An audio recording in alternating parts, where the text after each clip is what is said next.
what were the Colts going to look like with Joe Flacco, right, as the starting quarterback? You bench Anthony Richardson. Is this the right decision? There was a lot of talk about this last week, and it's not great. Minnesota wins this game, as we kind of thought they would win it anyways. This is one of the better teams in the NFL. Minnesota wins this one 21-13. Let's take a look at the top 5 graded players from the Minnesota Vikings here in this game because they got the victory. So they start things out, and we start things out here with tight end Josh Oliver, who had a 94.3 overall grade. What a game from Josh Oliver. That's got to be a career high. I actually didn't look this up before the show, but I got to think that's a career high for Josh Oliver. Defensive tackle Harrison Phillips next on the list with an 83.2. Offensive center Garrett Bradbury with an 80.0. Wide receiver Justin Jefferson with a 79.1. Big game for him. Safety Cam Bynum with a 77.1. And then Sam Darnold in this game, not perfect, but spit out a 76.1 overall grade here for this one. And Indianapolis' side of things, not their best week overall, even outside of Joe Flacco. Josh Downs with their top-graded player with an 80.6. Linebacker Grant Stewart with a 78.3. Slot cornerback Kenny Moore with a 75.1. Quentin Nelson with a 70.6. And then we even dip into the 60s here at number 5 overall with wide receiver Alec Pierce. He got a 66.6. Joe Flacco in this game, a 50.9 PFF grade. Dalton, I'll start with you, as we always do here.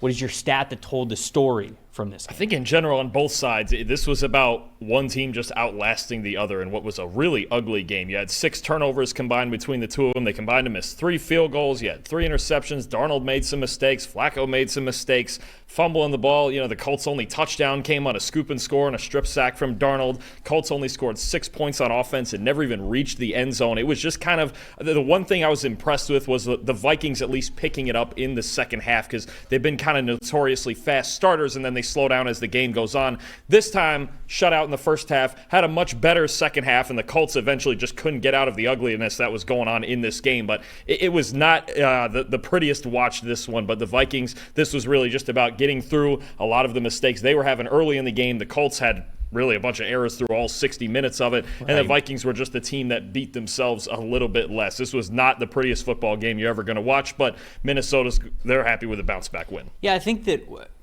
for me, what I was looking forward to seeing in this game is, does the offense look more efficient for the Indianapolis Colts? So, like I said when I introed this game, it was always going to be tough. Minnesota's one of the top 10 teams in the NFL, and so going into Minnesota, it's tough to expect the Colts to win this game, but would it look more efficient? And specifically, I wanted to look at the balance of this team. And now that we have the performance that we got last night, it's hard to not look at the Colts and say, run game is just straight up better when it has that extra threat in the backfield of Anthony Richardson. Because Jonathan Taylor, a lot of people have said, okay, the offense for the Indianapolis Colts is going to run through Jonathan Taylor. Jonathan Taylor last night, 13 carries, 47 rushing yards. But when you specifically look at games in which Joe Flacco has been the starter and Jonathan Taylor has been out there versus the games that Anthony Richardson has been the starter and Jonathan Taylor has been out there and healthy, weeks 4, 5, and 9, those are the weeks when Flacco was starting.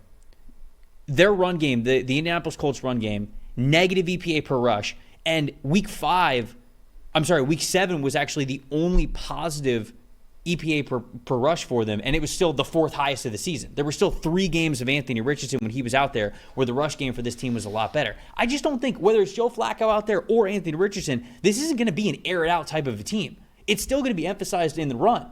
So taking the Anthony Richardson part of that equation away simply hurts to me what this team wants to do, especially with an offensive line like the Colts are able to provide. So just when I looked at this, Jonathan Taylor's rushing grade when Joe Flacco was a starter, 51.9. When Anthony Richardson's the starter, 73.4. I just think that Richardson's presence allows the Colts to do what they want to do better. And I think that this past week was another reminder of that. I think especially in this game where you're playing against the Vikings defense. The Viking defense is so fascinating to me because, there's just not a lot of great players on that defense individually. You know what I mean? You have a guy like Josh Metellus who's literally playing inside linebacker for that team, right? And guys like Andrew Van Ginkel who are really good players but not elite players, and Grenard who's a really, really good player but maybe not an elite player, and a lot of guys like that, and an older Harrison Smith. And so what they do is they just say, if we can stop the run or we can stop you on 1st and 10. We've talked about their mug fronts before, that all-out blitz thing that Brian Flores does. Right. They don't even get to it by 3rd down. They're getting to it on 2nd and 10. If they can stop you on 1st and 10, they're going to come with all-out pressure, or at least show you that they're going to come with all-out pressure, maybe drop out of it, which is what they did mostly yesterday. the Colts had 9 successful plays on 40 first and second downs yesterday. That means they were going backwards on early downs. It's over. You're not going to move the ball consistently against this Brian Flores attack-minded defense if you're going backwards on first and 10, and especially with Joe Flacco, who is not an elite quarterback. I don't know why people thought that this was going to be a guy who's going to come in and save the Indianapolis Colts. Right. He's not an elite quarterback. He's not even close to an elite quarterback. And you saw it last night. A very, very, just some bad plays. So if they weren't going to move the ball early with the run game, specifically, like you said, which they had a chance of doing if you play Anthony Richardson, it was just never going to be pretty, and it wasn't. Dalton, what's your most impressive and most disappointing here for this So team? let me start with most disappointing, because I think the thing that's gotten I think first of all, the Vikings defense is very good, and you're right, they're maybe the hardest defense to scheme against in the NFL right now, but you also talk about they're missing a Pro Bowl level left tackle in Bernhard Raimann last night, and anytime, even with your starting offensive line, this is going to be a tough team to block and all the blitzes and stuff like that. Colts pass protection is the most disappointing to me. 61.8 pass pro grade as a team, second lowest this year, 43.3% pressure rate allowed. Flacco was pretty good last night when he had a clean pocket. It's just under pressure, 5 for 10, 3 turnover-worthy plays, 28.8 passing grade. And obviously, he's an older quarterback, right? He's almost 40. He doesn't move hardly at all. He has to be clean back there. And when he is, he can still throw the football well enough. It's just in this game, like you mentioned, you get behind the chains against a team that blitzes like that. There's just no chance of holding up. I think that goes for any quarterback against this Brian Flores defense right now, because you mentioned it. Are they elite players? Are they all-pro players? Maybe not, but it's a bunch of guys that fit this defense, and Flores knows how to use them. So I think it really comes down to they need Raimann back. He's such a good player. I think maybe the most underrated tackle in the whole league. He's been especially an elite pass protector this year, and it's tough when you already have a backup right guard as well. It's tough when you're shorthanded on the offensive line to block those guys. Most impressive for me, I think we just need to get to a guy that's been so valuable to this Vikings team all year. Everybody's been waiting for TJ Hawkinson. He's going to get back. He's going to give this offense another weapon. He's this and that and the other thing. But I think the value of Josh Oliver, you saw it this week with a 94.3 grade. But Trev, he's the 6th highest graded tight end in the NFL right now. And does he put up elite receiving numbers? Is he Travis Kelce? No. But what he does as a blocker, he's one of the best blockers at the position. Last night, I think it was 58 yards and a touchdown receiving.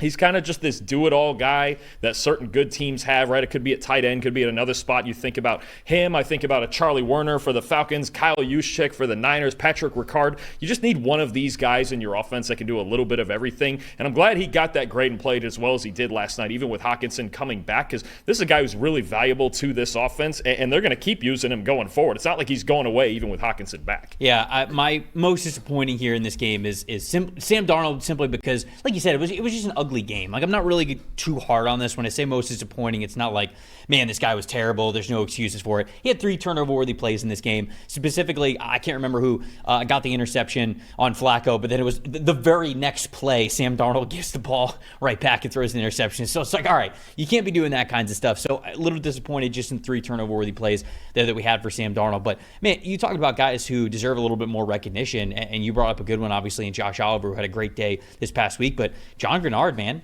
leads the NFL in pressures. He's got 48 pressures so far this season. Obviously, there's one game remaining. It's the Chiefs and the Bucs, but I mean, the pass rush win percentage is above 15%. We've talked here on this desk about how he goes from the Houston Texans to the Minnesota Vikings, how it was a little bit of a unintentional trade with Danielle Hunter going back to that team as well, sort of in a swap of those players and impact guys in their defense. And it felt like it was a great switch all around. Like, Grenard is simply better in Flores' system, and he's playing more efficient, being more disruptive than he was with Houston, and I think that we're seeing that there. So I wanted to give him a shout out as somebody who is now leading the NFL in total pressure so far this season. Seth got a most impressive, most disappointing. Or we move. No, I'll talk about Greenard for a second. Grenard. Yeah. So early in the season, I think a lot of the pressures were like schemed up to a certain degree, and Flores is going to get unblocked rushers. He's going to get free rushers to the quarterback.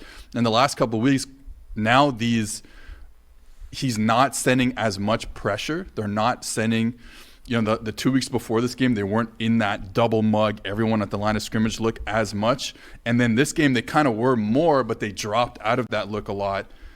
Greener's winning the one-on-ones now. Like, he wasn't really winning as many one-on-ones early in the season, but you see that pass rush win rate start to creep up, and that allows him to not have to play this dangerous game every week, which is like, hey, it's high risk, high reward with this blitzing attack. We can actually get to the quarterback with our front four, and if you can do that, you can start to kind of play a more conservative game sometimes. I think that bodes well for them going forward. Mahal in the chat appropriately shouting out Dallas Turner as well, who didn't have like monster game, but one of his best games that we have seen yet from him this season. He's getting more playing time, had 4 total pressures that he recorded in this game, 18.2% passer win percentage, so obviously a big deal if Dallas Turner can get in the mix here as well.